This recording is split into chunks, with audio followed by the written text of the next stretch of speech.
le jet-lag semble difficile à encaisser. Après 4 siècles de sujétion au souverain britannique, la Barbade est officiellement devenue une république lundi 29 novembre, après la prestation de serment de la première présidente de l'histoire de l'île, Sandra Mason. Un moment historique pour les Barbadiens, mais aussi, pour Élisabeth II, qui perd l'un des joyaux de sa couronne.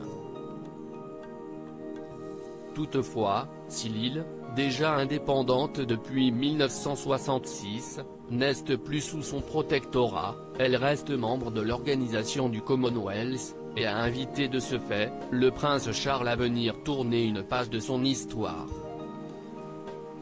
Et le prince héritier semble avoir eu un peu de mal à rester éveillé tout le long de la cérémonie. En effet, filmé par des caméras, le fils d'Élisabeth II s'est assoupi durant quelques secondes, avant de se réveiller brutalement et de reprendre la lecture de son programme comme si de rien n'était.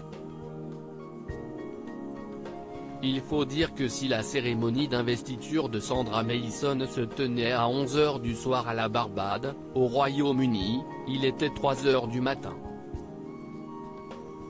Le prince Charles, qui a récemment été accusé de racisme et a violemment réagi, semblait donc quelque peu déphasé par le décalage horaire. Et la présence de Rihanna n'a pas suffi à le maintenir éveillé, même si la chanteuse a été très remarquée au cours de cette soirée. Quel titre porte désormais Rihanna?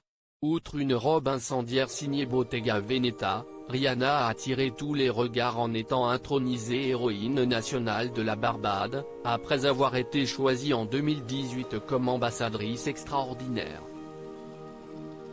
Une distinction bien méritée par la chanteuse, qui a su faire rêver le monde entier avec sa quête d'excellence, sa créativité, sa discipline et par-dessus tout son engagement extraordinaire envers sa terre d'origine, a déclaré la première ministre barbadienne, Mia Mottley.